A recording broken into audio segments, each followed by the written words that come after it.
We're into day 5 now, and the reason I can actually film this video while I'm driving is because the first time we were on a 2-lane highway. That means 2 lanes going this way, 2 lanes going that way. So recap of day 4 was 1-lane highways, winding mountain drives, so much so that I blew out my left shoulder. The muscle seized up. So I had to drive with one arm, and then I had to switch to my left leg using the gas as well. Because I realized that the RV pulls so much to the right that I was pulling it from the left arm for days. And then finally the muscles just seized up yesterday, and so I couldn't use my left arm. So day 4 was pretty much a war between me and this old piece of shit RV, because this thing just flops all over the highway, and I want to drive it at 100 kilometers an hour all the way on a single lane highway. But if you make a mistake by even 6 inches, you are off the road and in a ditch, and there is no shoulder to the road. So, and I can't see my right side rear view, because I don't know if you can see that or not. That little red piece dangling there, that's what's left of the rear view mirror on the right side. So I can't see on that side either. So yeah, and then things like learning to urinate into a cup while driving, because you can't pull over. There is no shoulder of the road except to flip your vehicle or careen down a cliff or smash into the rocks on the side of another cliff.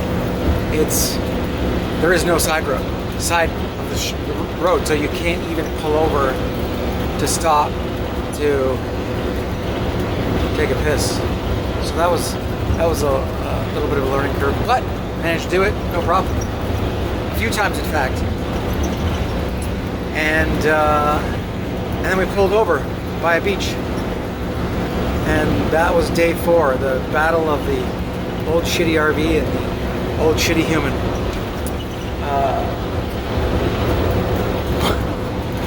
But the weather is quite warm, the scenery is beautiful, and no one can hear me scream at the oncoming 18-wheelers that almost kill me every single time they come from the opposite direction, because they almost knock you off the road every single time. Yeah.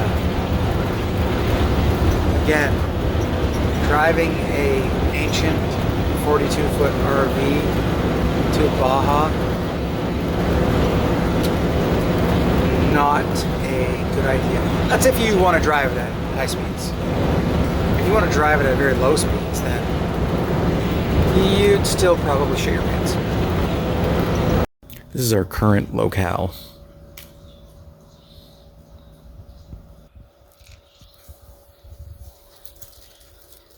Oh, here's a little buggy. There's a shithole hippie van.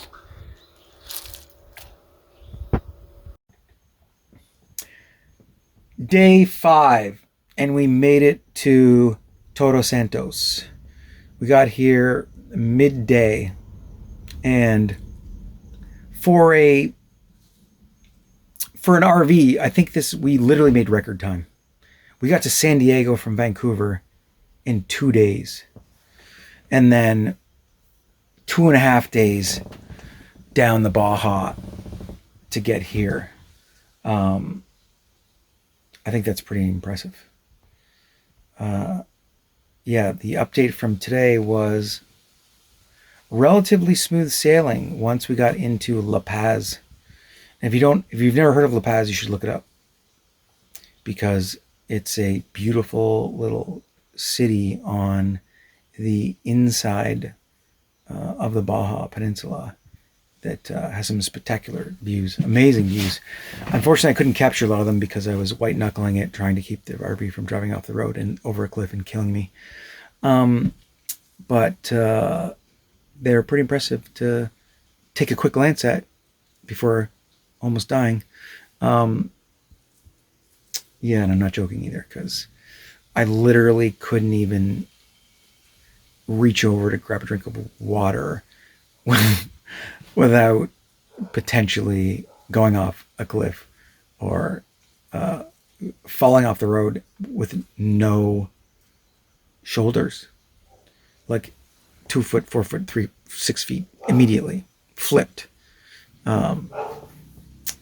So that was the story of this trip, is how I almost died so many times every single day driving this ancient RV down the Pacific coast to Todos Santos.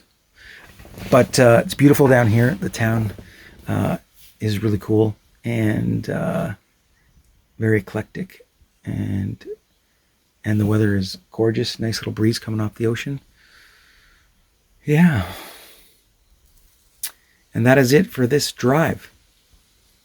And now it is time to go and take a raw piece of land, beachfront, that has gnarled trees,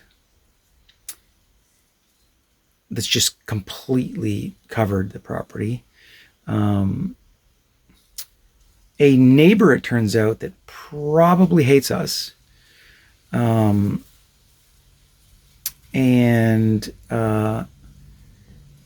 some interesting construction